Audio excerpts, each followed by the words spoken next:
Captain Jake Morrison stood on the bridge of his ship and watched the bright flashes in the distance. The lights looked pretty, but he knew they meant death. Two alien fleets were fighting each other out there in the dark space between the stars. Ships were exploding, and thousands of beings were dying while he watched. "Captain, we have another message from the Zephyrian fleet," said Lieutenant Amy Carter from her station. She was young and still got upset when she saw the battle reports. "They want us to help them fight the Korthic ships." Jake shook his head. "Send the same reply we always send. Earth does not take sides in this war. We will help wounded soldiers from both sides, but we will not fight for either side." Amy nodded and sent the message. She had done this many times before. For 3 years now, Earth had stayed out of the big war that was tearing apart the galaxy. The United Earth Council had made a simple rule. Humans would trade with both sides and help anyone who was hurt, but they would not pick a side and fight. The war had started when Jake was still a young officer. The Korthic Empire and the Zephyrian Alliance had been enemies for hundreds of years. They fought over planets and trade routes and old insults that nobody could remember anymore. The fighting had grown worse and worse until whole star systems were. Earning. Earth was new to space travel compared to these old alien races. Humans had only been flying between the stars for 50 years. Most aliens thought humans were weak and not important. This had actually helped Earth stay safe. Both sides in the war wanted human technology and human goods, but neither side saw Earth as a real threat. Admiral Peter Hayes had been the one to suggest the neutrality policy. He was a smart man who understood that Earth was not strong enough to fight either of the alien powers. But humans had something that made them valuable to both sides. They were good at fixing things and helping people. Dr. Lisa Brooks ran the Terran Medical Corps. She had treated alien soldiers from both sides of the war. Her hospitals in human space had saved thousands of lives. Korthic warriors and Zephyrian defenders lay in beds next to each other, getting the same care from human doctors and nurses. The aliens have different bodies, but pain looks the same on every face, Lisa often said. She had seen too much suffering in the past 3 years. Young soldiers from both sides came to her hospitals, missing arms and legs, and sometimes worse. She fixed what she could and sent them home to their families. Neutrality policy had other benefits too. Human space had become a safe place for refugees from the war. Families who had lost their homes could come to Earth colonies and start new lives. Children who had never known peace could go to human schools and learn to read and write. Jake's ship, the UE's Defender, was one of many human vessels that patrolled the borders of human space. They made sure that both sides respected the neutral zone. Sometimes, Korthic ships would chase Zephyrian ships toward human space. Sometimes it was the other way around. Jake's job was to stop the fighting before it crossed into human territory. "Captain, we have a refugee ship requesting entry," called out Ensign Bobby Clark from the sensor station. "It's carrying about 200 civilians from the Altair system." "What happened to Altair?" Jake asked. "The Korthic burned it 3 days ago. They said the planet was helping the Zephyrians." Jake felt sick. Altair had been a peaceful farming world with no weapons and no army. The people there had just wanted to grow their crops and take care of their families. Now they were homeless because of a war they had nothing to do with. "Send them to Station 7, Jake ordered. "Tell Dr. Martinez to have medical teams ready. Some of those people might be hurt." This was the kind of thing that made Jake proud to be human. While the aliens were busy killing each other, humans were saving lives and protecting the innocent. It was not always easy to stay neutral when he saw what the war was doing to ordinary people. Amy looked up from her station. "Captain, Admiral, Hayes is calling from Earth Command." Jake walked to his private communication room. The screen showed Admiral Hayes sitting at his desk on Earth. The man looked tired. Running a neutral zone in the middle of a galactic war was hard work. Jake, I need you to escort a medical convoy to the Kepler system tomorrow, Hayes said. Both sides have wounded there, and they've requested human medical help. How many ships, sir? 3 hospital ships and 2 escorts. Commander Rick Stone will be leading the convoy. You'll provide additional security. Jake nodded. Any special concerns? Hayes paused. The fighting has been getting worse lately. Both sides are getting desperate. I'm worried that someone might do something stupid. We'll be careful, sir. I know you will. Just remember, Jake, our neutrality only works if both sides respect it. The moment either side decides we're helping their enemies, everything changes. After the call ended, Jake returned to the bridge. The battle in the distance was still going on. More ships were dying while he watched. He thought about Admiral Hayes' words. The neutrality policy had worked for 3 years, but it depended on both sides playing by the rules. The Korthik were warriors who respected strength. The Zephyrians were defenders who valued honor. Both sides had always treated human medical ships and refugee transports as neutral. But wars make people desperate, and desperate people do terrible things. Jake hoped that tomorrow's mission would go smoothly. He hoped that the wounded soldiers would get the help they needed. He hoped that the war would end soon so that people could go back to their normal lives. But deep in his heart, he had a bad feeling that something was about to change. Commander Rick Stone checked his watch as the medical convoy entered the Kepler system. They were right on time. 3 white hospital ships followed behind his escort vessel, their red crosses clearly visible against the dark hull plating. The UES Healing Light was the largest, carrying medical supplies and a full surgical team. The other 2 ships carried wounded soldiers from both sides of the war. Sir, we're getting multiple contacts on sensors, reported Lieutenant Carl Davis from the weapons station. 3 Korthik heavy cruisers are moving to intercept us. Rick frowned. Korthik ships had never bothered medical convoys before. They were warriors, but they followed the old rules about not attacking healers. Put me on the main channel, he ordered. The face that appeared on the screen was typical Korthik. Gray skin, 4 eyes, and teeth that looked like they could bite through steel. This one wore the black uniform of a war commander. His name appeared as Dexkar in the translation system. This is Commander Stone of the U.E.S. Mercy, Rick said in his calmest voice. We are a medical convoy carrying wounded from both sides of your conflict. Our ships are clearly marked as neutral medical vessels. Dexkar's 4 eyes studied Rick with cold interest. Human, your people have grown soft hiding behind your neutrality. You take our wounded and heal them so they can fight us again. You give food to our enemies and call it mercy. War Commander, we treat all wounded equally. We have saved as many Korthik lives as Zephyrian lives. The medical laws are clear about protecting hospital ships. Laws written by the weak to protect the weak, Dexkar replied. Today we teach you the cost of your weakness. Rick felt his blood turn cold. War Commander, you cannot attack medical vessels. You would be breaking every law of civilized warfare. Civilized warfare.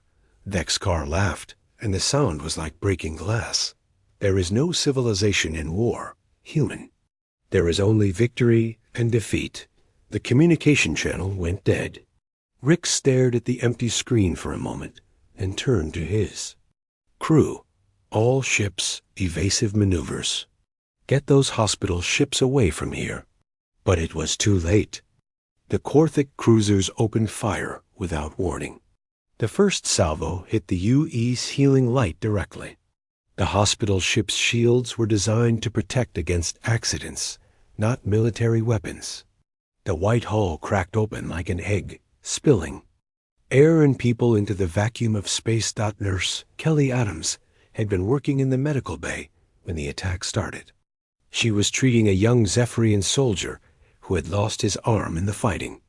The boy was scared and far from home, but Kelly had been talking to him about his family while she worked. When the ship shook from the first hit, she threw herself over the patient to protect him. The second blast tore through the medical bay. Kelly and her patient died together, along with 800 other wounded soldiers and medical staff. They had been trying to heal the wounds of war when war found. Rick watched in horror as the hospital ship broke apart. Pieces of hull and medical equipment scattered in all directions. Bodies drifted past his view screen, some still wearing the white uniforms of the medical corps. "Return fire!" He shouted, but his escort ships were not built for fighting heavy. Cruisers. They were fast and could run away from trouble, but they could not match the firepower of Korthic warships. The U's Hope tried to escape, but took a direct hit to her engines. The ship spun out of control before exploding in a ball of fire. The third hospital ship, the UES Mercy's Light, lasted only a few minutes longer. Rick watched helplessly as 2 more ships full of wounded soldiers and medical staff were destroyed. "Sir, we need to get out of here," Lieutenant Davis said. "We can't help them if we're dead too." Rick wanted to stay and fight, but Davis was right. His ship was fast, and the Korthic cruisers were built for power, not speed. He could escape and tell the galaxy what had happened here. Someone had to survive to bear witness. "All power to engines," he ordered. "Get us out of here." The UES Mercy jumped to hyperspace just as the Korthic ships moved to surround them. Rick sat in his command chair and stared at the empty space where 3 hospital ships had been just minutes before. 800 people had died because they tried to help. The wounded. The journey back to Earth took 6 hours. Rick spent most of that time writing his report. He had to describe how War Commander Thek's car had deliberately targeted medical vessels. He had to list the names of all the people who had died. He had to explain how the Korthic had broken every law of civilized warfare. When they reached Earth, Rick sent his report directly to Admiral Hayes. Then he sat in his quarters and tried not to think about Nurse Kelly Adams throwing herself over a wounded patient. He tried not to think about the doctors who had died while trying to save lives. He tried not to think about the patients who had been murdered in their hospital beds, but the images would not leave his mind. He had seen many terrible things during the war, but nothing like this. The Korthic had always been brutal enemies, but they had never attacked healers before. Something had changed in War Commander Thek's car, something that made him willing to murder the innocent.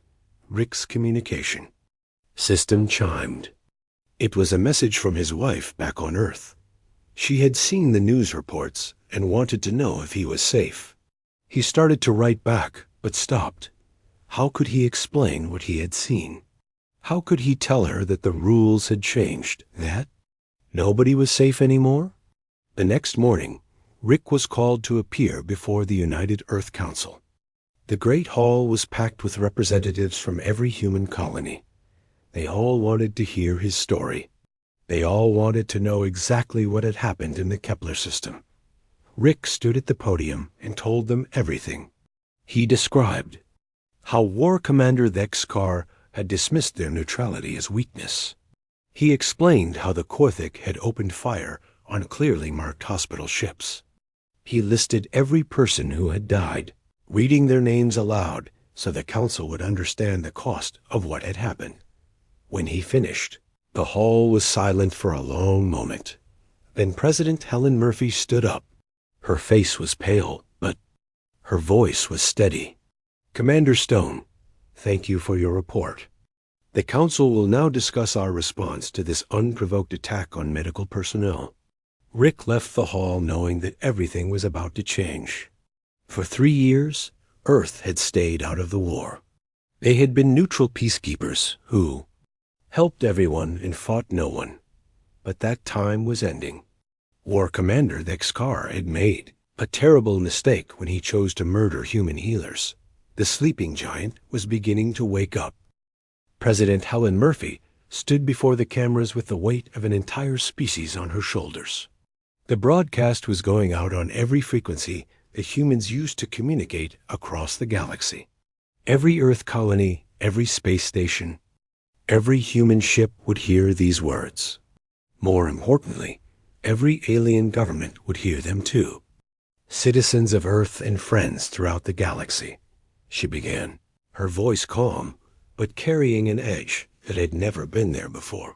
For 3 years, humanity has remained neutral in the conflict between the Korthic Empire and the Zephyrian Alliance. We have chosen to be healers rather than warriors.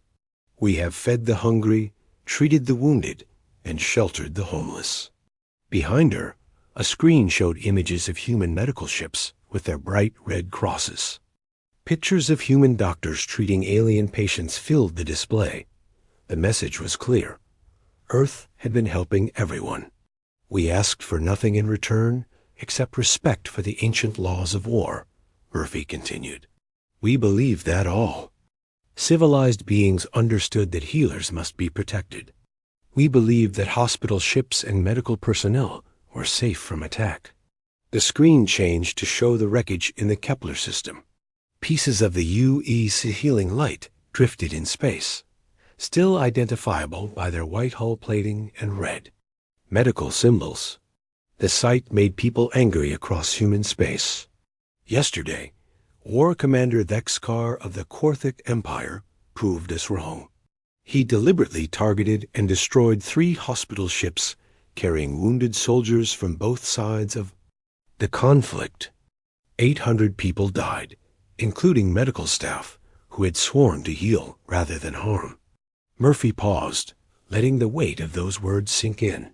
Among the dead was Nurse Kelly Adams, who threw herself over a wounded patient to protect him.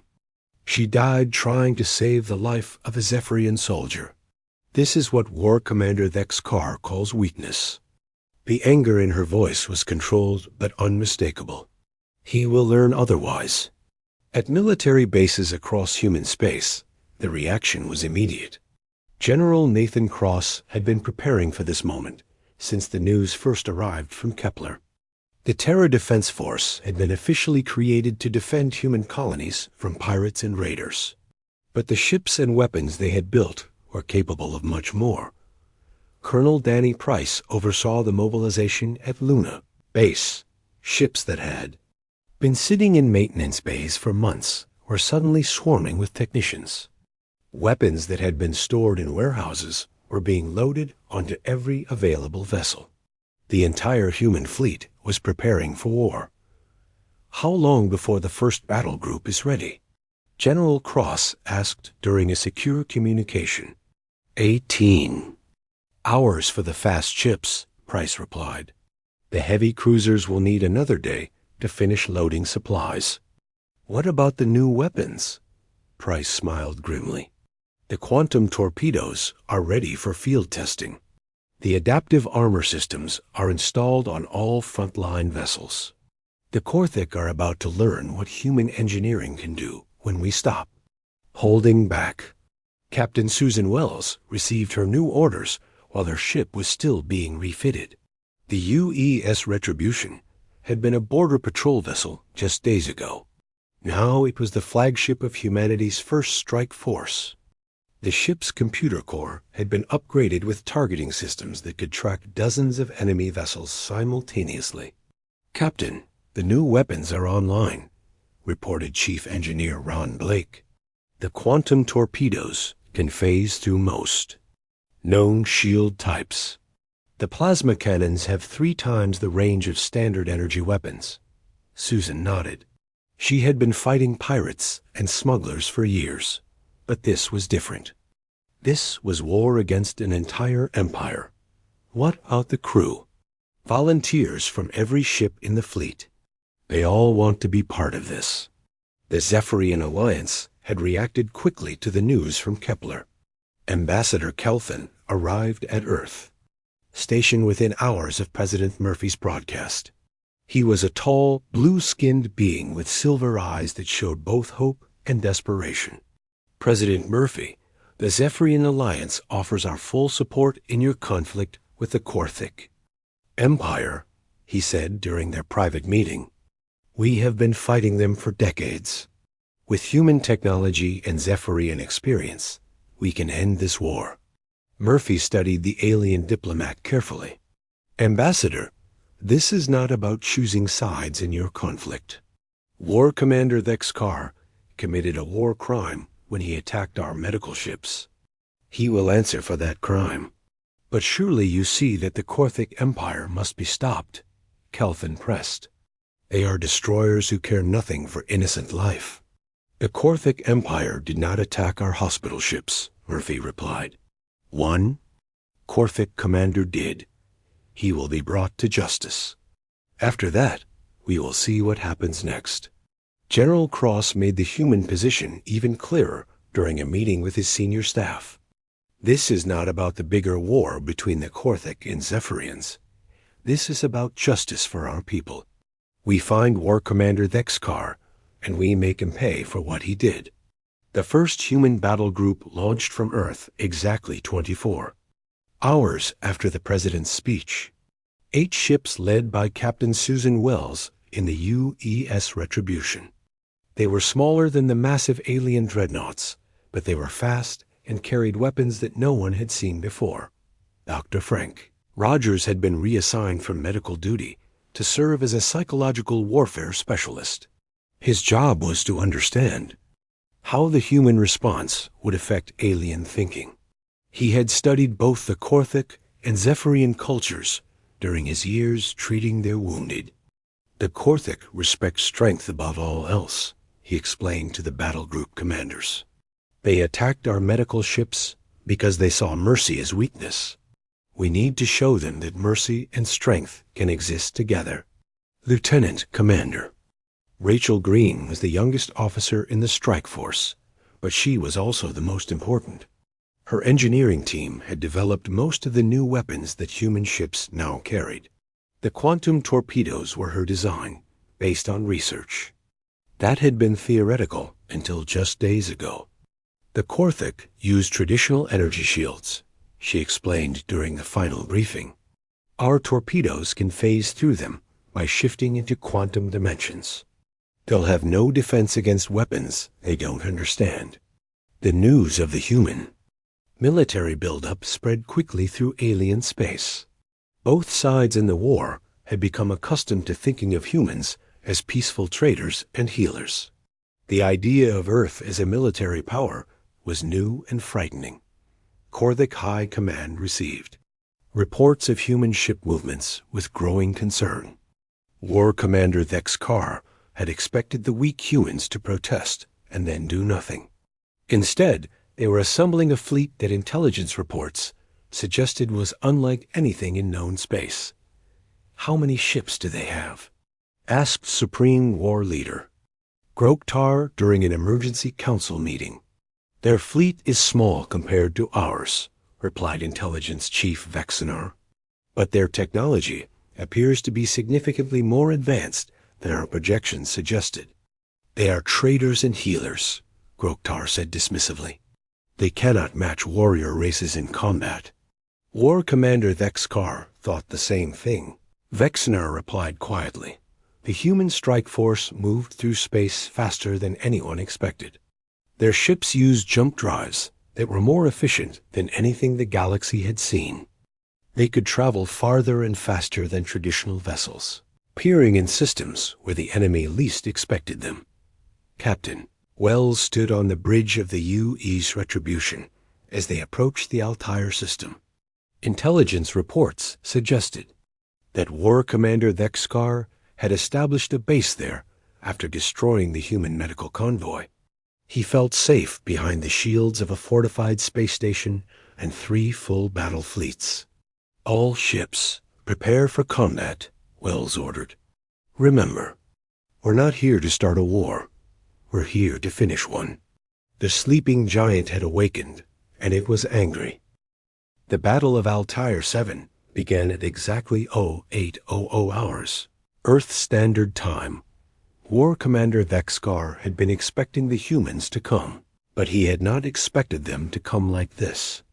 8 small human ships appeared at the edge of the system, moving faster than anything in his fleet could match.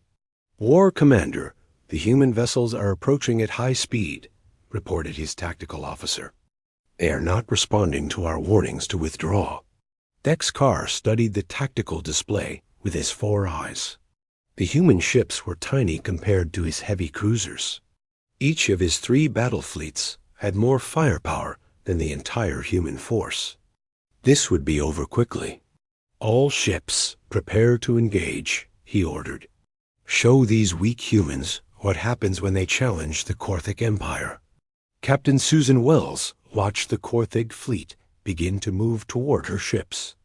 The alien vessels were impressive, each one 3 times the size of her largest ship. But size was not everything in space combat.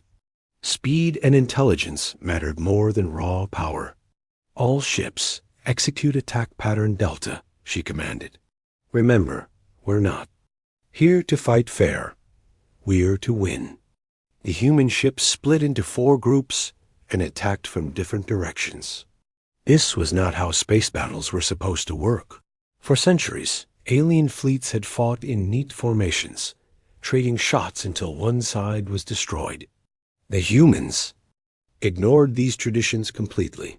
Lieutenant Commander Rachel Green monitored the weapon systems from her station aboard the UES Retribution. The quantum torpedoes were performing exactly as designed. They phased through Korthik shields and exploded inside the enemy ships, where armor was weakest. "Direct hit on the lead cruiser," she reported. Their shields didn't even slow the torpedo. Down. The Korthik War Commander watched in disbelief as his flagship shook from internal explosions. His shields were still at full power, but somehow the human weapons had gotten through them. This was impossible according to everything he knew about warfare. How are they penetrating our defenses? He demanded. "Unknown, War Commander. The weapons appear to be using some form of dimensional shifting technology." Captain Tony Martinez led the second attack group in a series of hit-and-run strikes against the Korthik heavy cruisers.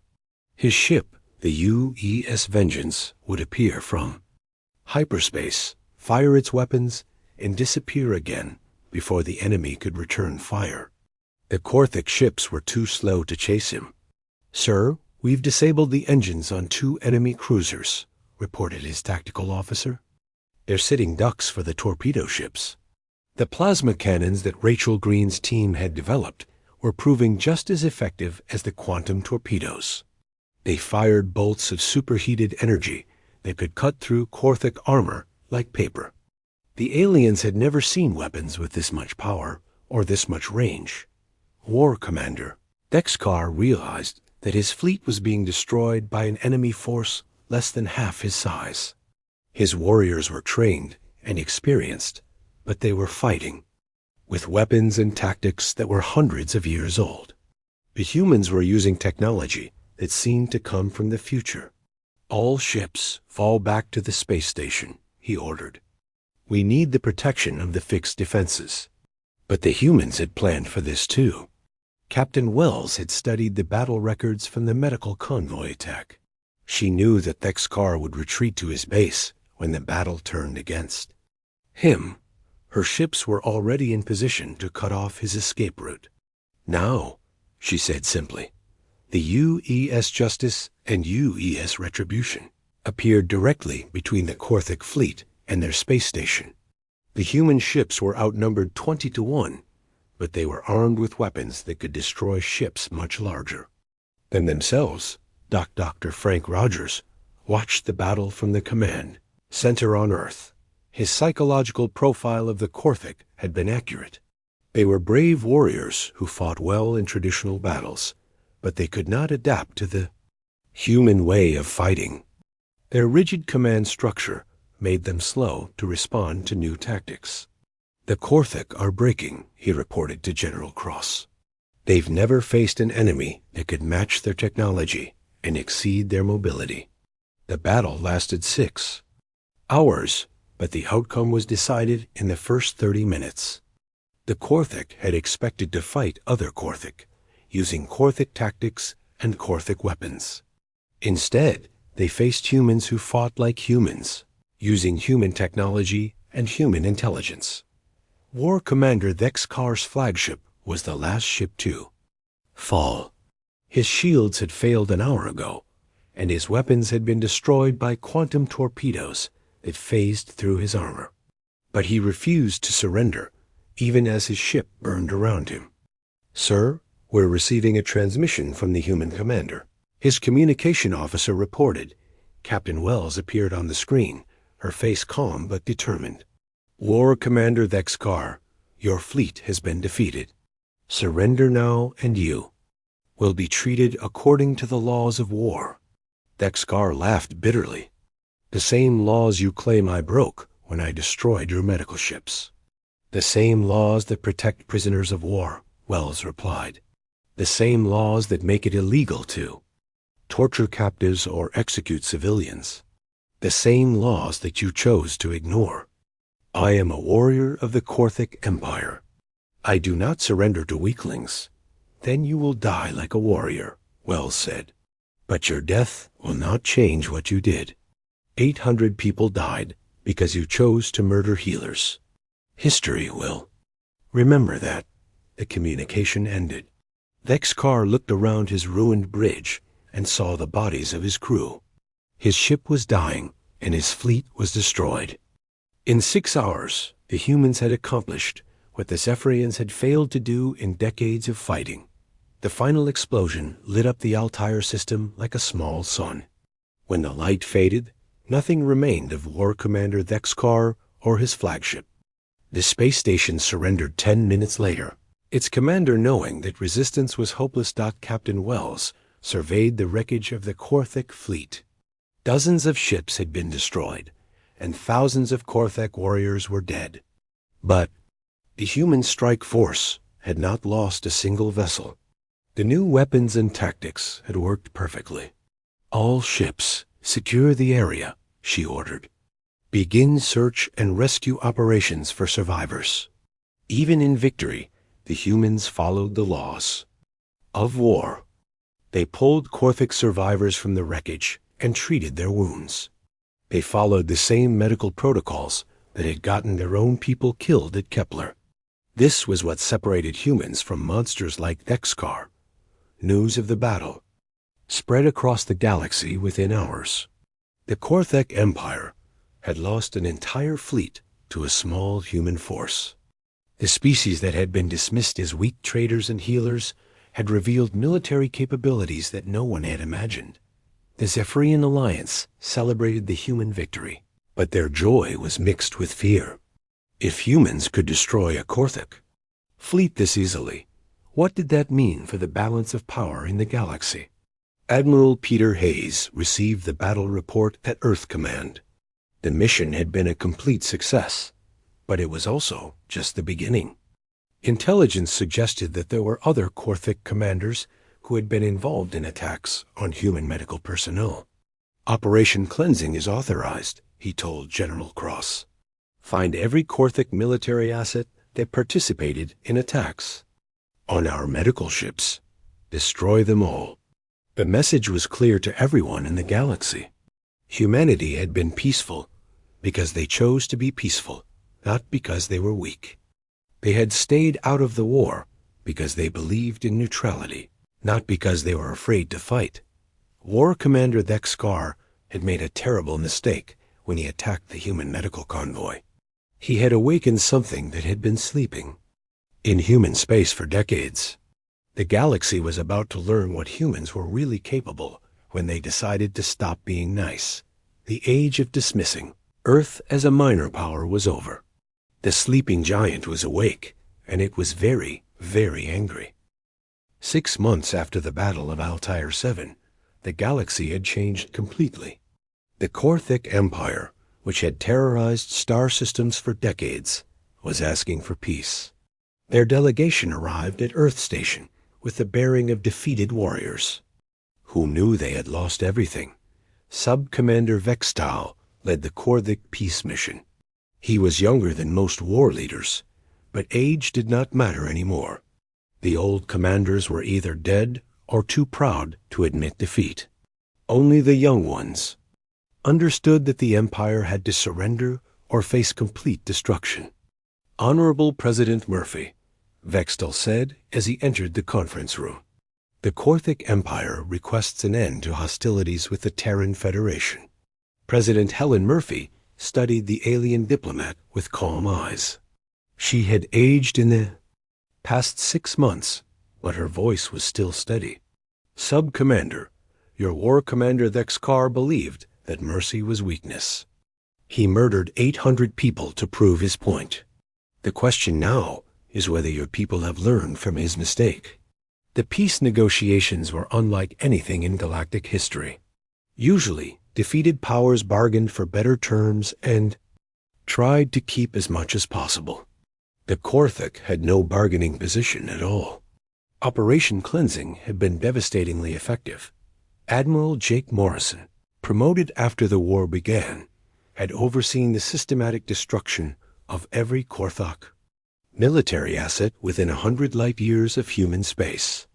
Battle stations that had stood for centuries were now drifting wreckage. Fleets that had conquered dozens of worlds were scattered debris. "The terms are non-negotiable," General Nathan Cross explained to the Korthic delegation.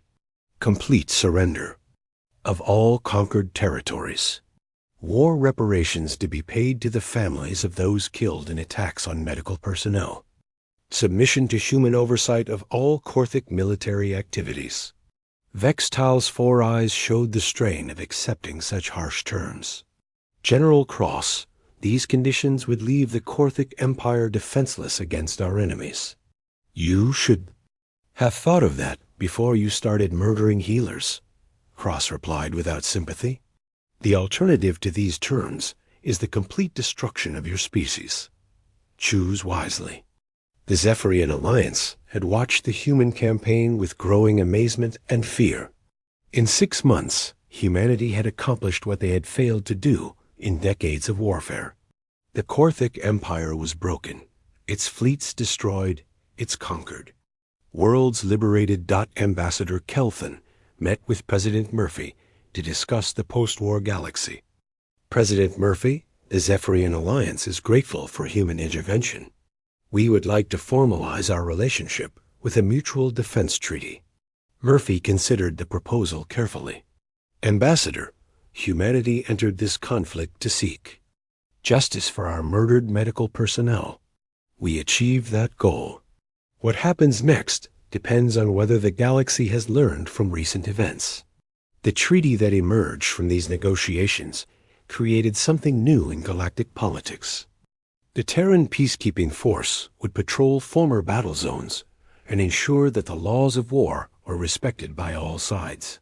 Human ships would protect medical vessels, refugee transports, and civilian populations. Captain Susan Wells, now Admiral Wells, commanded the peacekeeping fleet from her flagship, the UES Guardian. Her ships were stationed at key points throughout the galaxy, ready to respond to any violations of the new peace accords. "Admiral, we're receiving a distress call from the Vega system," reported Commander Bill Harper from the communication station. "Pirates are attacking civilian transports." "Dispatch the 3rd Squadron," Wells ordered. "Standard rules of engagement. Protect the civilians, capture the pirates if possible." The galaxy had learned that human mercy came with a price.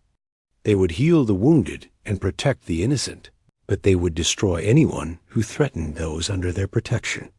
The pirates in the Vega system surrendered without firing a shot when they saw human ships approaching. Dr. Lisa Brooks had returned to her work with the Terran Medical Corps, but everything was different now.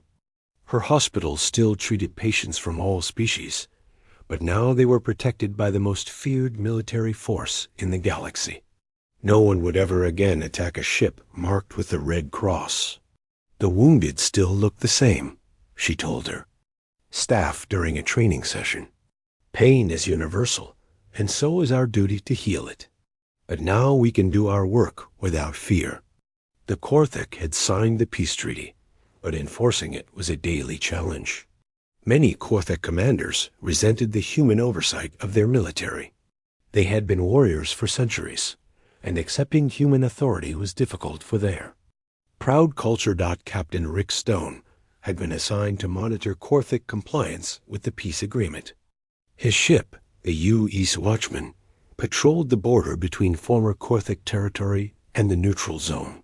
It was fitting that the survivor of the medical convoy massacre would help enforce the peace.